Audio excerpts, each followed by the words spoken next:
Baiklah guys, sebelum memulai filmnya, saya mau menyanyikan sebuah lagu. Siapa tahu saya cocok menjadi penyanyi, ya kan? Seiso kelingan kabeh kenangan sing tau dilakoni, kebayang-bayang anti kekowo mimpi, iso gawe nyaman rajaminan duweni hatimu.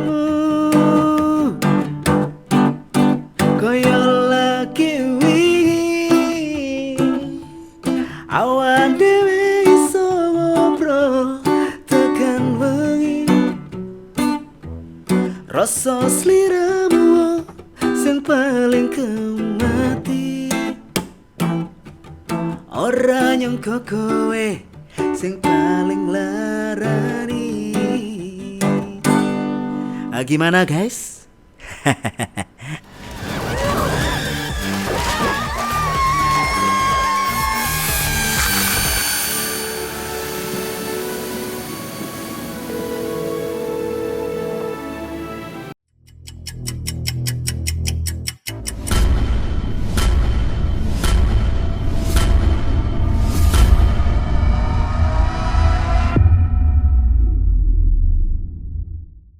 Hey guys, what's up? Selama bertahun-tahun, seorang pria bernama Kurtz telah mencoba menjadi terkenal secara online. Dia melakukan segala hal di channel dan kanalnya yang berjudul Kurtz Watch 96, termasuk dengan video Draw My Life, bermain game, mengulas sepatu, dan membicarakan shortcut keyboard favoritnya. Dia juga memamerkan ayahnya yang bernama Chris yang bekerja sebagai DJ dan sudah lama menceraikan ibu Kurtz. Karena ibunya sangat kesal dengan hal ini, Kurtz memutuskan untuk menjadi anak yang lebih baik dan tinggal bersamanya sambil mencari uang dengan mengasuh anak. Jadi untuk kedepannya kita panggil saja dia Imron aja ya, Imron, biar mudah. Ini lidah-lidah Jawa susah sekali untuk mengucapkan nama-nama Inggris. Jadi kita panggil saja dia Imron. Jadi begini, lanjut. Tidak peduli seberapa banyak dia merekam, Imron belum menemukan penonton setia untuk videonya. Jumlahnya tidak pernah mencapai 2 digit, sama seperti saya. Iya.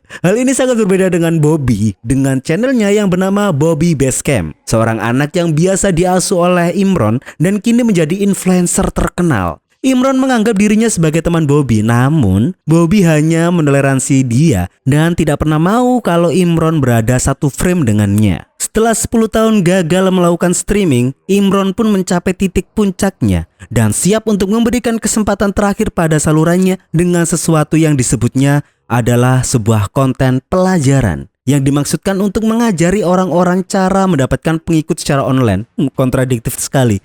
Dia memulai dengan mempersiapkan mobilnya dengan banyak kamera dan sejumlah botol air, sambil mengatakan bahwa ini adalah langkah pertama dari pelajaran. Dia mengatakan dengan pede, jika Anda tidak mendokumentasikan diri sendiri, Anda tidak akan pernah ada. Lebih tepatnya dia tidak pernah tahu diri. Mobil ini akan digunakan oleh Imron untuk bekerja sebagai pengemudi aplikasi berbagi tumpangan yang bernama Spray. Dan penumpang pertama yang dijemputnya adalah seorang pria yang menolak menggunakan sabuk pengaman dan curiga terhadap kamera-kamera itu.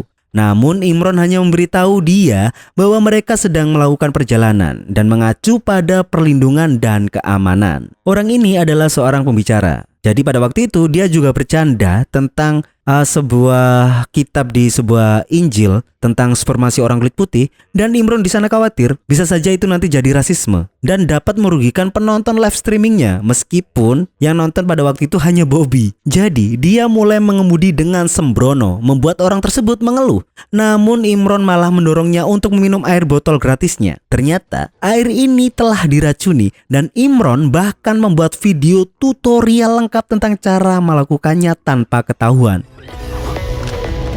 For a second, and all you gotta do, just a little tap. Lalu Imron menyalakan musik dan melaju melewati tanda berhenti saat pria tersebut meninggal di kursi belakangnya. Sambil terbatuk-batuk, di sana orang itu sangat naas. Dan satu-satunya penonton Imron adalah Bobby dan menganggap pembunuhan itu hanyalah tindakan demi penayangan atau palsu. Okay. Yeah, okay, Bobby, sure. Yeah, that's what you're doing is real at first because you want to get a lesson. legacy. Namun Imron tidak keberatan dengan hal itu karena ini adalah bagian dari pelajaran. Pada awalnya tidak seorang pun dapat mengatakan bahwa apa yang dia lakukan adalah nyata. Karena dia ingin mendapatkan sebanyak mungkin views dan dilakukan tanpa terdeteksi untuk mendapatkan perhatian maksimal di kemudian hari. Penumpang Imron berikutnya adalah seorang makelar properti yang meninggalkan tanda tangannya di bagasi. Setelah beberapa obrolan, dia memilih botol air sesuai pilihannya sendiri dan dengan cepat pula menjadi pembunuhan kedua bagi Imron. Imron pergi ke kursi belakang untuk memperlihatkan tubuhnya dengan benar di depan kamera dan bahkan bercanda bahwa dia mungkin akan meminum air tersebut juga. Pada saat itu, ayahnya yaitu Chris menelpon Imron untuk meminta tumpangan. Namun Imron langsung menutup teleponnya, kemudian dia melanjutkan untuk menutupi jejaknya. Dia membuka kunci ponsel wanita tersebut menggunakan wajah mati wanita tersebut dan memberi dirinya 5 bintang di aplikasi kendaraannya. Lalu dia menjawab pesan teks dengan pesan kasar sehingga wanita tersebut tidak diharapkan hadir di rapat kerja. Setelah menyingkirkan mayatnya, Imron menjemput penumpang berikutnya, seorang pria arogan bernama Mario. Imron mencoba untuk memainkan beberapa musiknya sendiri, tetapi Mario malah mengeluhkannya. Dia juga menolak untuk menyentuh air gratis yang disediakan oleh Imron. Lalu, Imron mengambil jalan memutar untuk menjemput penumpang lain, mengabaikan keluhan Mario karena dialah yang memilih opsi pool. Dan penumpangnya itu adalah seorang influencer dan stand-up komedian terkenal yang bernama GC, yang membatalkan perjalanan begitu dia mendengar bahwa Mario menolak aksesnya di aplikasi Spree dan berjalan pergi. Mario pun mendorong Imron untuk mengikutinya dan Imron menawarkan untuk mengantarnya secara gratis agar dia bisa masuk ke dalam mobil. Saat dia mengemudi, Imron mendengar bahwa dia mempunyai banyak pengikut dan bertanya kepadanya bagaimana dia melakukannya. Dan GC menjawab bahwa dia harus lucu. Lalu Imron terus meminta bantuan dan Mario terus menghujaninya dengan komentar yang sangat tidak pantas. Jadi, GC mencatat semuanya untuk media sosialnya sebelum dia meninggalkan mobil, muak dengan dua pria yang menyebalkan dan yang melecehkannya itu. Why? Because the ride was. Maybe don't be such a bitch next time. Oh, how's this? Kini Imron kesal karena dia kehilangan kesempatan untuk berteman dengan seorang influencer yang benar-benar sukses. Jadi, dia tiba-tiba mengubah rute dan membawa Mario ke lokasi konstruksi yang jauh. Dia mengemudi dengan sangat cepat sehingga Mario mulai merasa mual dan Imron menyuruhnya untuk meninggalkan mobil untuk menghindari muntah di kursinya. Mario mengeluh, namun tetap pergi karena dia perlu untuk buang air. Dan pada saat itu, Imron memainkan lagunya sendiri dengan volume penuh dan mempercepat mobilnya hingga menabrak Mario saat itu juga. Sudut yang sempurna untuk kamera. Setelah membuang jenazah Mario dan membersihkan mobil, Imron menguntit Jesse di media sosial dan melihat Jesse mengadakan sebuah pertunjukan stand-up komedi malam. Dia melihat ini sebagai sebuah pertanda, mengatakan bahwa dia dan Jesse adalah dua hal yang besar yang terjadi di malam yang sama. Tentu saja, Imron belum terkenal karena dia masih memiliki satu dikit penonton dan satu-satunya pemberi tips adalah Bobby yang masih menganggap bahwa pembunuhan yang Imron lakukan itu palsu. Itu semua karena Bobby sendiri adalah seorang konten kreator prankster. Dia selalu mengerjai para tunawisma dan saat dia membantu mereka, semuanya dilakukan di depan kamera. Ini berbeda dengan GC yang disukai banyak orang karena ketulusan dan keterhubungannya. Beberapa saat kemudian Imron berhenti di pom bensin. Lalu dia membuang tanda agen properti dan mengisi ulang tangki sambil berdebat dengan Bobby yang mengatakan kepadanya bahwa dia membosankan dan dia harus menambah semangatnya. Setelah semua darah dibersihkan dari mobil, Imron mencoba untuk membumbui hal-hal seperti yang dikatakan oleh Bobby dengan mengemudi sembarangan demi penumpang berikutnya.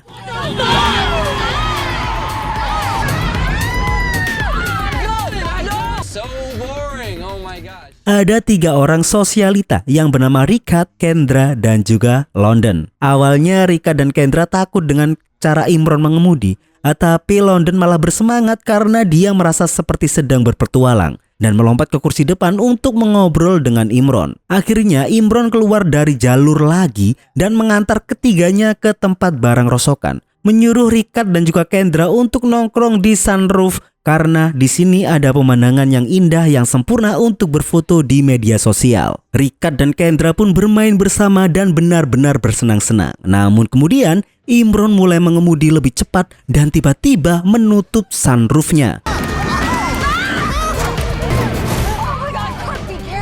Oh, sorry. Oh, show me. menjebak korban berikutnya sementara lagunya diputar di latar belakang. Pada saat itu beberapa anjing liar dari tempat barang rosokan melompat ke Rika dan Kendra untuk mencabik-cabik mereka.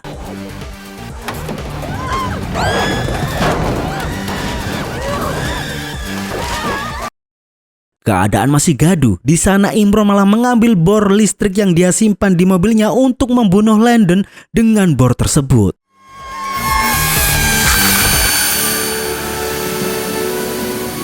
Setelah itu, Imron membawa kendaraannya ke tempat cuci mobil dan menelpon Bobby untuk meminta pendapatnya. Namun sayangnya, dia tidak melihat triple kill yang dilakukan oleh Imron tadi. Dia sebenarnya berhenti menonton streaming tersebut karena Bobby tidak tertarik kepada Imron.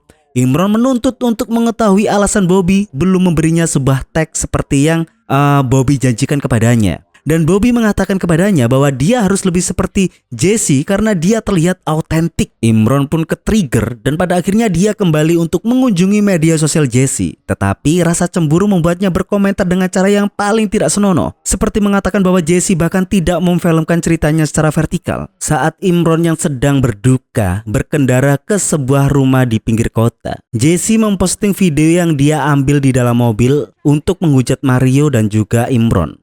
Lalu dia juga mengunjungi neneknya untuk merawatnya dengan baik sambil merekamnya untuk media sosialnya. Tiba-tiba pintu berdering dan dia khawatir karena mereka tidak mengharapkan siapapun untuk datang bertamu. Tapi yang ada hanyalah kunjungan sesama stand up komedian yang bernama Mike yang ingin mendiskusikan beberapa hal terkait pekerjaannya. Dan sedangkan Imron ternyata dia benar-benar mengunjungi Bobby. Yang malah di sana Bobby malah mengusir Imron karena mereka bukan lagi seorang teman collab. Dan semua hal itu dibicarakan di depan kamera agar para penggemarnya dapat mendengarnya di channelnya. Bobby menghina Imron saat dia mendekat dan meminta bantuan. Dan penggemar Bobby akhirnya menonton streamingnya Imron juga untuk melihat dari sisi lain dari argumen tersebut. Lalu Imron tiba-tiba menusuk Bobby dengan pisau hingga kanalnya akhirnya mencapai 2 digit. Bobby mencoba untuk membela diri dengan pistol, namun setelah beberapa kali berjuang, Imron berhasil mengalahkannya dan membunuhnya. Meskipun pada akhirnya para penontonnya yakin itu semua hanyalah palsu. Penonton Imron melonjak hingga 3 digit dengan menghosting streamingnya di feed Bobby.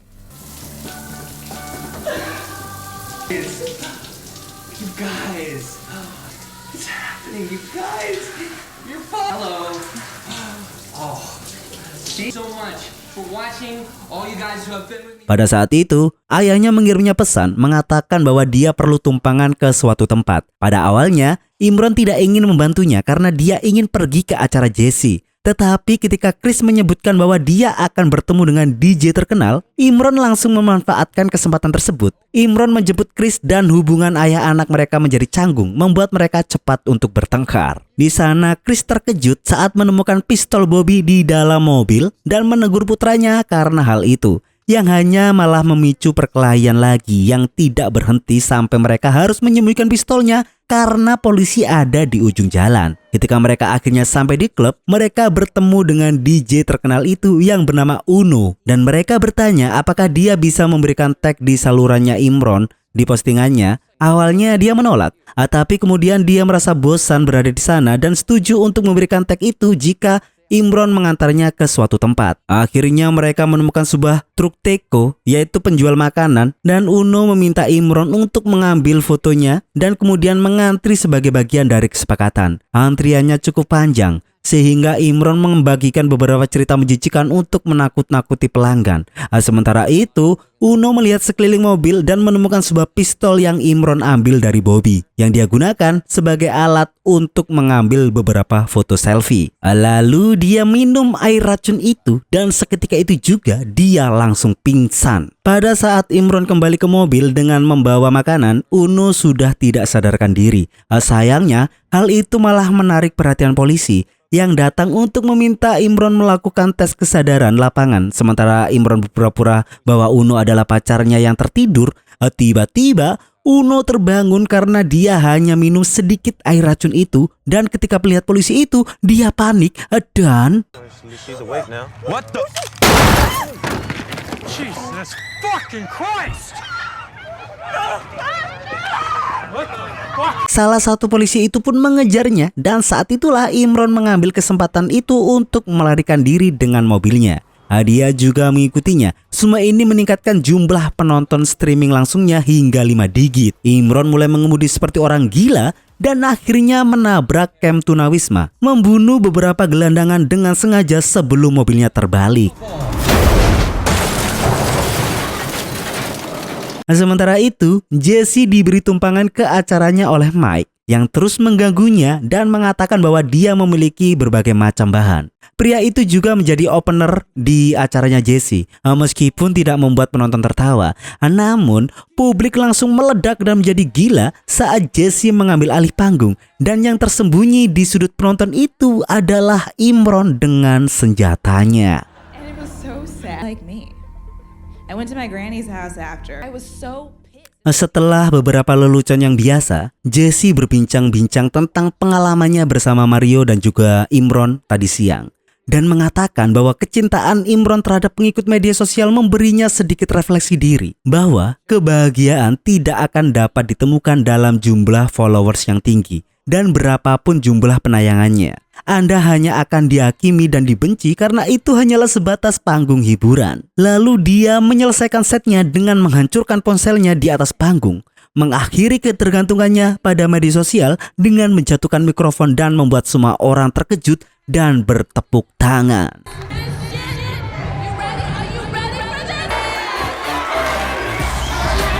Tersentuh oleh pidatonya, Imron memutuskan untuk pergi tanpa membuat kekacauan apapun. Hanya untuk mengetahui bahwa layanan Spree telah dihentikan sementara waktu karena pembunuhan besar-besaran yang telah dilakukannya. Imron mendapatkan tumpangan melalui aplikasi lain yang bernama GoGo dan masuk ke dalam mobil dari seorang pria ramah yang bernama David. Yang dengan cepat pula David di sana membuat lucon tentang tindakan seorang pengemudi gila yang telah membunuh orang sepanjang malam. Jelas di sana Imron tersinggung dong dan tidak segan-segan untuk membunuh David dalam hitungan detik. Saat kembali ke bar, Jesse lelah berurusan dengan Mike yang tidak ada hentinya merekamnya. Meskipun dia sudah mendeklarasikan bahwa dia ingin meninggalkan media sosial. Dan dia pun memutuskan untuk meninggalkan Mike dengan menelpon aplikasi GoGo. Dan mobil David pun tiba. Tapi itu adalah Imron yang mengemudikannya. Dan dia mengungkapkan kepada Jesse bahwa dialah pengemudi sebelumnya yang diolok-olok di special show-nya tadi. Dia juga memberitahunya bahwa dia ada di acara tadi. Jadi Imron tahu Jesse tidak akan bisa menggunakan ponselnya untuk meminta bantuan karena dia sendiri yang sudah menghancurkan ponselnya. Di sana dia berpikir bahwa Jesse mungkin tidak berdaya sehingga Imron memberitahunya bahwa dia akan membawanya ke rumahnya. Tetapi Jesse melawan dengan kabel pengisi daya telepon dan mencekiknya hingga mobilnya menabrak tempat sampah. Imron pun menghentikan mobilnya dengan gusar dan membalasnya dengan meninju Jesse hingga membuatnya pingsan. Lalu dia mengantarnya ke sebuah halaman depan rumahnya dan menyeret tubuhnya ke lampu depannya. Dia melakukan jejak pendapat kepada penonton tentang apa yang harus dia lakukan terhadapnya. Dan penonton memilih dia harus membunuhnya. Imron bersiap untuk menjatuhkannya saat permisa mengirim spam ke chat tersebut. Namun, ketika dia berhenti untuk mengatur kameranya yang jatuh, dia kehilangan pandangan terhadap Jesse.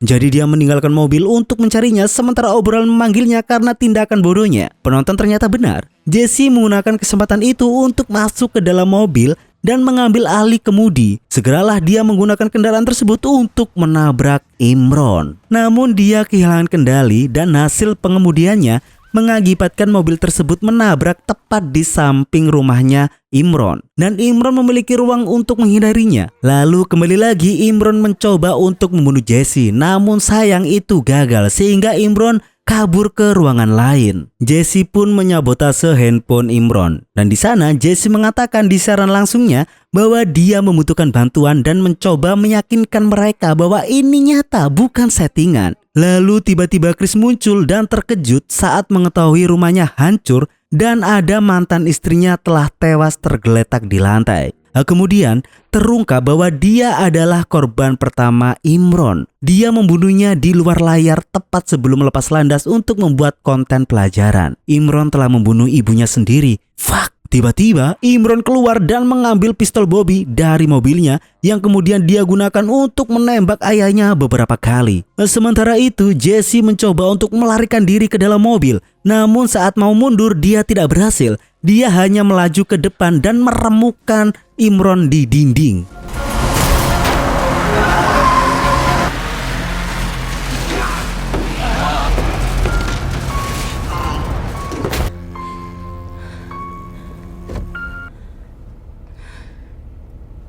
Obrolan tersebut memintanya untuk memeriksa mayatnya dan Jesse melakukannya dan mengetahui bahwa Imron belum mati. Dia terpaksa menyelesaikan pekerjaannya dengan memukul kepalanya berkali-kali. Sementara kilas balik ke beberapa menit sebelumnya menunjukkan bahwa Imron merasa seperti seorang juara karena dia memiliki 50.000 orang yang menonton. Lalu chat tersebut meminta selfie dengan tubuh tersebut dan Jesse pun melakukannya.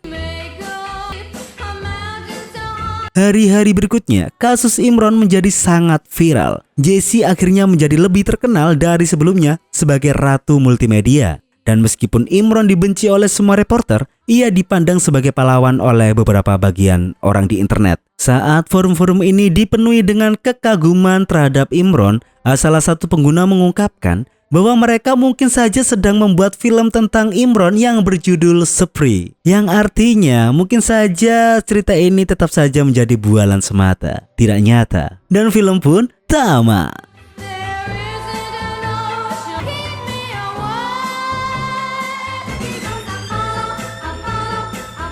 Kurt here from Kurt's World. Baiklah teman-teman, ending yang mengandung banyak pelajaran. Di sini kita bisa belajar dan menyadari bahwa setiap orang-orang yang ingin mencoba untuk viral dengan hal-hal yang bodoh, mereka tidak lebih hanyalah sampah. Cukup sekian dari saya, Jam Film pamit undur diri. Jangan lupa subscribe dan nyalakan loncengnya karena kita akan bertemu di video selanjutnya.